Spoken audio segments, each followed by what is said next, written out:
আসসালামু আলাইকুম সুপ্রিয় দর্শক শ্রোতা, প্রভাষক doctor Tapan Barui sir. Homeopathy অঙ্গনে অতি পরিচিত তপন বাড়ুই স্যার, তিনি বিভিন্ন দেশ এবং বিদেশি অনেক রোগীর জটিল ও কঠিন রোগের সাফল্যের সাথে চিকিৎসা প্রদান করে আসছেন। তো স্যার কি কি কারণে আসলে বন্ধ্যত্ব হয় এটি সম্পর্কে একটু বলুন।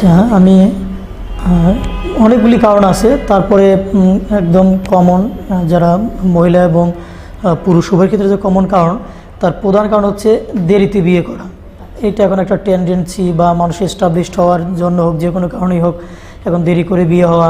আবার অনেকে আছে বিয়ের পরে দেরি করে বাচ্চা নিতে যায়, এবং সেই ক্ষেত্রে জন্ম নিয়ন্ত্রণ যে পদ্ধতি তার অতিরিক্ত একটা ব্যবহারও এক্ষেত্রে একটা কারণ, অন্যতম কারণ। এরপর ধরেন ফাস্টফুড খাওয়া বা অতিরিক্ত মশলাজাতীয় খাবার খাওয়া, উগ্র ধরনের খাবার খাওয়া, অনিয়ন্ত্রিত জীবনযাপন করা, এবং বিভিন্ন ইলেকট্রনিক যে ডিভাইসগুলি আছে যার রেটে এখানে অনেক বড় সমস্যা হয়ে দাঁড়ায়। কম্পিউটার বা মোবাইল, এই যে রাইট, অ্যান্ড্রয়েড মোবাইল বা এদের যে এই রেটও অনেক ক্ষতিকর, বিশেষ করে পুরুষদের ক্ষেত্রে বেশি ক্ষতিকর আরও। এবং পোশাক আশাকটা ব্যবহার বিষয় আছে, অতিরিক্ত গরমে কাজ করা একটা বড় একটা সমস্যা আছে, এবং বংশগত একটা কারণ, যেটা মানে মহিলা পুরুষ উভয়ের ক্ষেত্রে হতে পারে। যাদের বংশে হয়তো বাচ্চা আসতে দেরি হয়, অথবা তাদের বংশে হয়তো আমরা যখন ইতিহাস নেই বা হিস্ট্রি নেই দেখি, অথবা তাদের কোনো বংশে কারো বাচ্চা নেই, এরকম ইতিহাস পাওয়া যায়।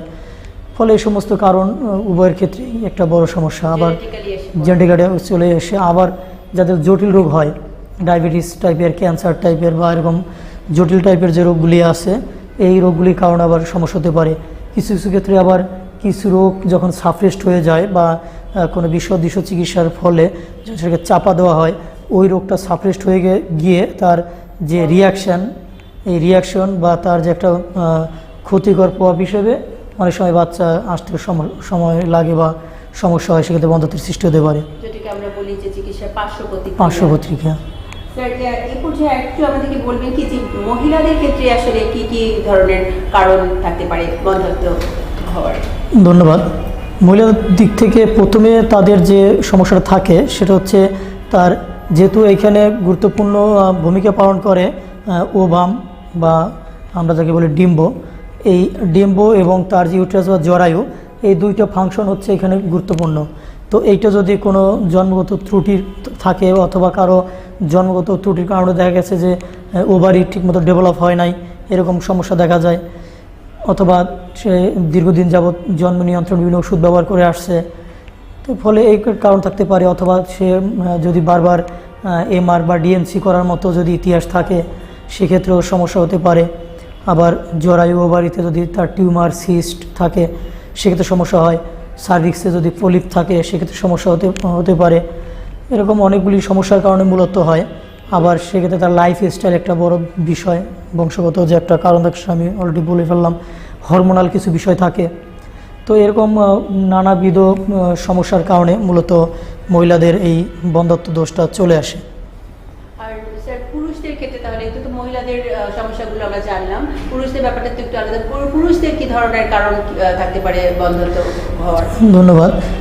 যেহেতু এই রোগটা পুরুষ এবং মহিলা উভয়েরই হয়, সেক্ষেত্রে উভয়ের আলাদা কিছু কারণ থাকে।